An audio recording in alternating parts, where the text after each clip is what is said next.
बहरहाल राजनीतिक बात पे राजनीतिक सवाल करना चाहेंगे। क्या आदि किसान राजनीतिक तौर पे कुछ आगे आना चाहता है या किसी पार्टी को सपोर्ट करना चाहता है? क्या कुछ कहें? बेसिकली पार्टी को सपोर्ट करना तो हमारे लिए काफ़ी मुश्किल है, क्योंकि यहाँ की जो राजनीतिक पार्टियां हैं, भले वो राष्ट्रीय पार्टियां हों, कम्युनिस्ट हों, या किसी भी तरह की पार्टियां, छोटी पार्टियां हों, जो नई पार्टियां हों, वो एक सरकार के फ्रेमवर्क में समाज को ढालना चाहती है। वो सरकार ने एक फ्रेमवर्क बना रखा है, जिसको ये लोग संविधान बोलते रहते हैं या सरकारी कानून बोलते रहते हैं, या सरकारी पदाधिकारियों की जो प्रभाव क्षेत्र बोलते रहते हैं, उसके अंदर ये समाज को ढालना चाहते हैं। ये समाज के अकॉर्डिंग काम नहीं करना चाहते। जबकि लोकतंत्र की जो अगर परिभाषा देखी जाए, तो उसमें ये है कि जो ये तंत्र है, जो सरकार का तंत्र है, वो छोटा सा तंत्र है, जो समाज को मैनेज करने के लिए है, समाज को डायरेक्ट करने के लिए नहीं है। तो उसको जो मैनेजमेंट जो है उसका चलना चाहिए, वो समाज की भावनाओं के हिसाब से चलना चाहिए। थोड़ी देर पहले आपने बीच में टोकना चाहूंगा, थोड़ी देर पहले कहा कि लोग अभी भी बत्ती को क्रॉस करना जानते हैं, क्रॉस करना चाहते हैं, इनकम टैक्स चुकाना नहीं चाहते, वो किसी इनकम टैक्स ऑफिसर को पैसा देना चाहते हैं।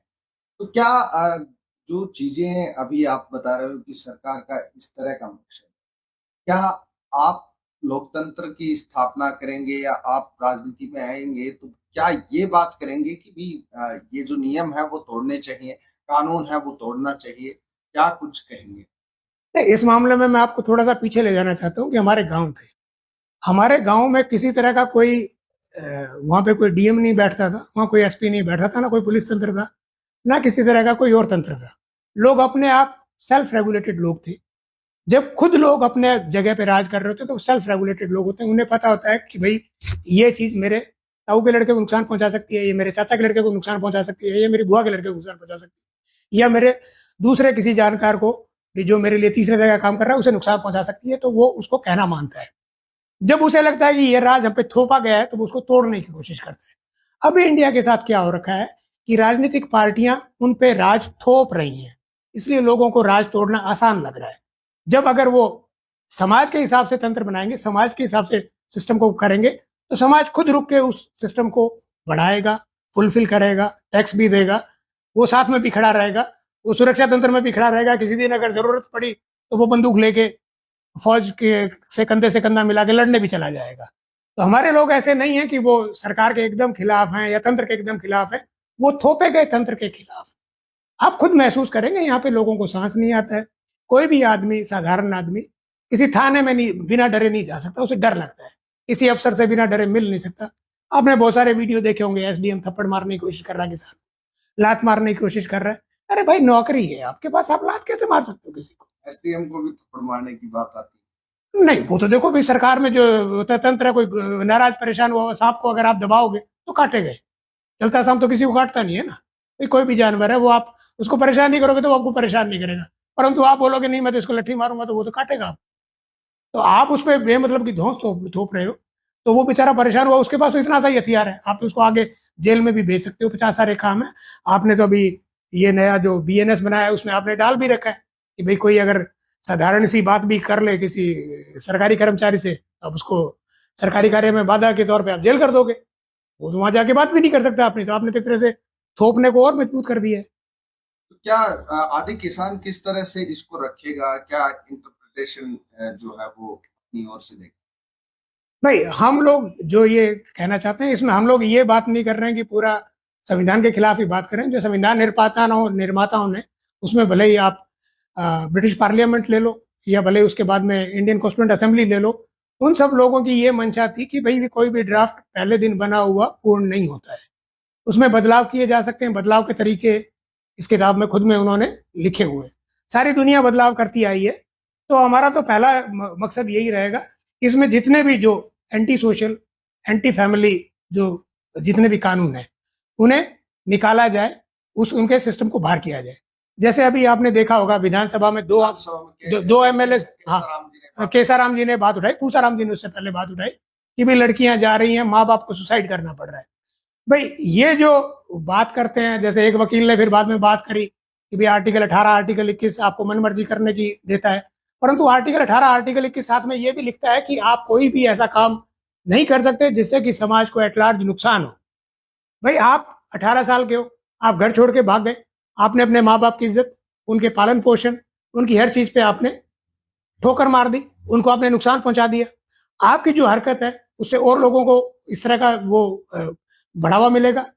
सरकार की जो पुलिस है, जिसे चोरी क्राइम वगैरह रोकने चाहिए, वो इस तरह के क्राइम करने वाले लोगों को, असामाजिक काम करने वाले लोगों को प्रोटेक्शन दे रही है। भाई आज मुझे लग रहा है कि 80% पुलिस तो इनको, मतलब जो घर से भागते हैं औरतें लड़कियां, उनको प्रोटेक्शन देने में लगी हुई है। भाई वो क्राइम कैसे रोकेंगे? देश में क्राइम कैसे रुकेगा? देश में जो टैक्सेशन कैसे बढ़ेगा? नहीं बढ़ सकता। भाई पुलिस कैसे सुरक्षा दे सकती है किसी को? वो कोई किसी का मर्डर कर रहे हैं? नहीं, कोई किसी का मर्डर नहीं करता। अगर कोई किसी का मर्डर कर भी देता है तो आईपीसी या बीएनएस के आपके पास सेक्शन हैं, आप उनसे आप दीजिए। भाई आप तो एक तरह से एक असामाजिक काम करने वाले, जिससे कि किसी के माँ बाप की इज्जत जा रही है, खराब हो रही है, आप उसको बोल रहे हो। कोई लड़की बोल रही है कि मैं इनको पहचानती नहीं, ये मेरे माँ बाप नहीं है। हमारे यहाँ पे जो न्यायालय में जो वकील साहब हैं, न्यायालय की जो प्रक्रिया है, ये उस लड़की से क्रॉस क्वेश्चन ही नहीं कर रही, फिर भी तुम कहाँ से पैदा हुए, तुम इन्हें जानती नहीं हो। उसे इमीडिएटली वो दूसरा क्राइम जज के सामने कर रही है। जज को इमीडिएटली उसे जेल में करना चाहिए कि भाई आप तो लगातार क्राइम पे क्राइम किए जा रहे हो, आप इस लायक आदमी नहीं हो, इंसान नहीं हो, आपको खुला छोड़ा जाए, उन्हें जेल में भेज देना चाहिए तत्काल प्रभाव से। जेल में भेज देना चाहिए। बहरहाल इंटरव्यू थोड़ा लंबा हो जाएगा, हम एक सवाल करना चाहेंगे। वर्तमान में विपक्ष है, कांग्रेस है। फार्मर प्रोटेस्ट, किसान आंदोलन जब हुआ, उसके बाद में जो स्थितियां बदली, वर्तमान की जो सरकार है और जो विपक्ष है, उसको आदि किसान किस नजरिए से देखता है? क्या सुधार होने चाहिए? क्या एक्सपेक्टेशंस फिलहाल के वर्तमान समय में है? अभी तो आपने पार्टी बनाई भी नहीं। भाई इसमें तो विपक्ष तो है ही नहीं भाई, अभी तो क्या विपक्ष जनता है। राजनीतिक पार्टियां सारी पक्ष हैं। वो लोग कहते हैं कि भाई एक किताब लिखी हुई है, उसके हिसाब से जनता को चलना है, और जनता उसका विरोध कर रही है। मोटे तौर पे आपको हर जगह वो विरोध दिख जाएगा, हर आदमी को विरोध करते हुए दिख जाएगा। वो पार्टियां कहते हिसाब से चलना है। अब एक बात बताइए भाई, लोग कांग्रेस को विपक्ष कैसे कहते हैं? शाहबानो एक 50 साल की औरत थी, 70 साल की औरत थी, जिसके 50 साल का लड़का था उस वक्त, जब उसको 170 रुपए कोर्ट ने मेंटेनेंस दी थी। उसके खिलाफ कांग्रेस ने संसद में बिल लेके आई और बीजेपी को मुद्दा दिया। भाई कांग्रेस बीजेपी के विपक्ष नहीं है, कांग्रेस ने बीजेपी को खड़ा किया है। कांग्रेस ने ही वो जो विवादित जो स्ट्रक्चर था उसका शिलान्यास करवाया, उसे खोला, सब कुछ करवाया। कांग्रेस ने कभी भी ये नहीं पढ़ाया कि भाई थाईलैंड में अयोध्या है, थाईलैंड में राजा राम है। थाईलैंड कभी भी उन्होंने ये, भाई कोई भी जो भी सेक्युलर हैं, जितने भी जो लोग बोलते हैं कि भाई हमें ये जो धार्मिक जो बातें करते हैं लोग, हमें ये पसंद नहीं है, तो आप साफ सुथरी बात बोलो ना। आप बहस क्यों नहीं छेड़ते हो कि भाई थाईलैंड में भी एक राजा राम है, थाईलैंड में भी एक अयोध्या है, थाईलैंड में भी इतना पुराना है, उसको यूनेस्को ने मान्यता दी। एक बार आप पब्लिक में डिस्कोर्स कीजिए, तो उसके बाद पता चल जाएगा पक्ष कौन है विपक्ष कौन है। तो दूसरी पहली बात यह है कि ये सारे के सारे एक ही लोग हैं, एक ही तरह की पॉलिसी चला रहे हैं। मनमोहन सिंह जी ने भी क्या किया था? भाई मनमोहन सिंह जी ने बोला भी अमेरिका को बाजार की जरूरत थी। जैसे बाजार कैसे बढ़ रहा है, लोग बोलते हैं कि फलाना जी कंप्यूटर लिया है, फलाना जी ने आईआईटी खोल दिए, फलाना जी ने ये कर दिया। भाई फलाना जी ने नहीं खोला, बाजार खुलवा रहा है। पहले आज से अगर 1900 की फिल्में देखें, उससे पहले की देखें, तो अमेरिका में भी ऐसी गंदगियां थी, सब कुछ था, ऐसा कैसा ही था। फिर जैसे जैसे पूंजीपतियों का कंट्रोल बढ़ा, तो उन्होंने वहां बड़े बड़े मॉल खोलने शुरू किए, वहां से उन्होंने पूंजी बनाई। फिर उन्हें लगा कि यहाँ से पूंजी बननी कम हो गई है, तो उन्होंने और दूसरी जगह पे शिफ्ट किया, दुबई जैसी जगह पे शिफ्ट किया। फिर उन्होंने इधर ये मलेशिया थाईलैंड वाईलैंड इधर शिफ्ट किया, इधर इन्होंने मॉल वॉल बनाए। हमारे लोग पहले इधर से बैंकॉक वगैरह से टीवी लाते थे, आपने सुना होगा, देखा होगा, बहुत सारे लोग कमाने जाते थे। उसके बाद में जब वहां से भी मार्केट सैचुरेट हो गया, तो इंडिया को खोला गया कि भाई अब आप अपना मार्केट खोलिए, आपके लोगों का पैसा हम अमेरिका लेके जाएंगे। अब अमेरिका में पैसा भेजने के लिए भाई मार्केट की जरूरत थी अमेरिका को, और रुपए का रेट किसका कम हुआ? इंडिया का। मनमोहन सिंह जी ने पहला काम यही किया कि इंडिया के रुपए का काम वो डिवैल्यूएट कर दिया। अवमूल्यन हुआ, आपकी मेहनत अवमूल्यन हो रही है। भाई आप एक बात बताइए कि ये तो बताते हैं कि भाई अवमूल्यन से जो एक्सपोर्ट है वो बढ़ता है, इंपोर्ट है वो घटता है, आपको अच्छी सुविधाएं मिलती हैं, आपको अच्छी सहूलियतें मिलती नहीं, इससे कर्जा बढ़ता है। अवमूल्यन से कर्जा बढ़ता है, इन्फ्लेशन और अवमूल्यन से सिर्फ हर देश पे कर्जा बढ़ रहा है। अवमूल्यन से क्या हो रहा है कि आपका जो मैन आवर्स हैं वो ज़्यादा खर्च हो रहे हैं। भाई अमेरिका का एक ड्राइवर है, उसको $45 घंटा मिलते हैं, 45 इंटू 83-84 रुपये का डॉलर है, तो आप लगा लीजिए कि वो कितने रुपए घंटे के कमा रहा है 8 घंटे के काम में। हमारे ड्राइवर यहाँ पे 15 के 12 घंटे 13 घंटे काम करते हैं, महीने महीने भर घर से बाहर रहते हैं, उन्हें किस तरह की वेजेस मिलती हैं। तो अवमूल्यन से क्या हो रहा है कि आपको उनका उनका सामान खरीदने में ज्यादा मेहनत करनी पड़ रही है, ज्यादा घंटे देने पड़ रहे हैं, उम्र के ज्यादा साल देने पड़ रहे हैं, जिससे कि आप वो सामान खरीद सको। तो इसमें आप कहीं से भी समाज को फायदा नहीं हो रहा है। कोई 2-4 लोग हैं, उनको भी फायदा क्या हो रहा है? उनको फायदा ये हो रहा है कि उनका सामान जो है ज्यादा संख्या में बिक रहा है, बट यहाँ पे उनको ज्यादा दिख रहा है, मतलब संख्या ज्यादा बेच रहे हैं। मतलब यहाँ से मान लो कि आप अगर कोयले का रेट आप डाउन कर देंगे, यहाँ पे डाउन कर देंगे, 50 रुपए किलो है, और वहां पे जो रेट है उसके हिसाब से अगर आप बेचेंगे तो यहाँ से आपको ज्यादा कोयला वहां भेजना पड़ेगा। वहां से अगर आप कोयला मंगवाएंगे उतने ही रुपए में, तो कम कोयला आपके पास आएगा, पहुंचेगा। तो आपको फायदा हो रहा है कि नुकसान हो रहा है? भाई अवमूल्यन से तो किसी को फायदा, कभी फायदा हुआ ही नहीं। और दूसरी बात यह है कि इस तरह की जो चीजें हैं कि करेंसी है, करेंसी को कौन ये रेगुलेट कर रहा है, इस पे व्यापक बहस होनी चाहिए।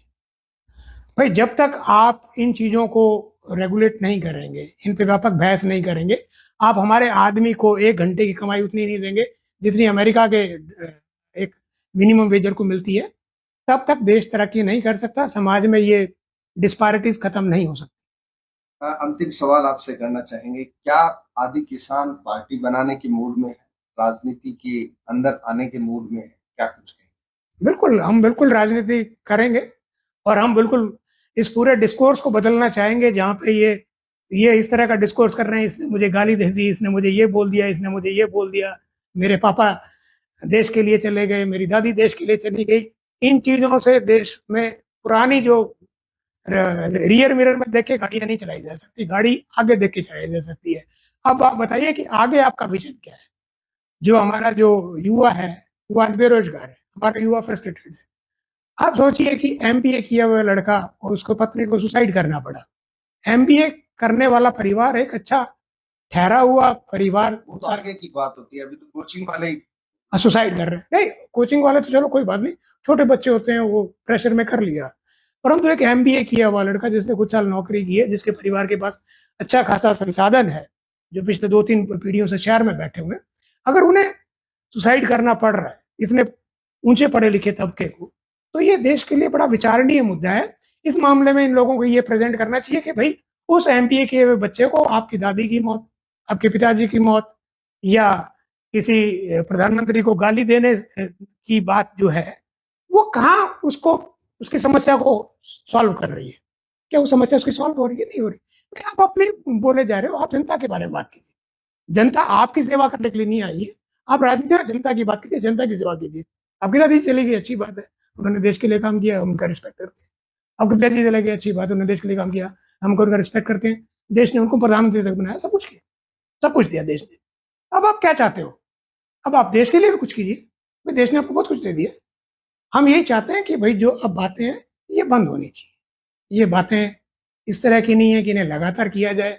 आप पिछले 30-40-50 साल से इस तरह की बातें कर रहे हैं, इन्हें बंद कीजिए, नई बातें शुरू कीजिए, जनता को बीच में लाइए, जनता को सेंटर में लीजिए। जनता को क्या चाहिए, जनता को किस तरह की व्यवस्था चाहिए, किस तरह की न्याय व्यवस्था चाहिए, उस पर बात कीजिए। जनता किन किन चीज़ों से परेशान है, उस पर बात कीजिए।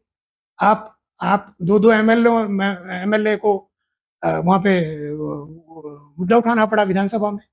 वो बोल रहे हैं कि भाई हमारे यहाँ पे अनपढ़ लोग हैं, अनपढ़ परिवार है, वो बेचारे आत्महत्या करने के लिए मतलब प्रेरित हो रहे हैं, उन्हें आत्महत्या करनी पड़ रही है। भाई क्या समाज का नहीं है? भाई हमारा देश 140 करोड़ इंडिविजुअल्स की भीड़ नहीं है। हमारा देश जो ये 25-30 करोड़ परिवारों का समूह है, जिसके आपस में इंटरेस्ट मिले हुए हैं, जुड़े हुए हैं।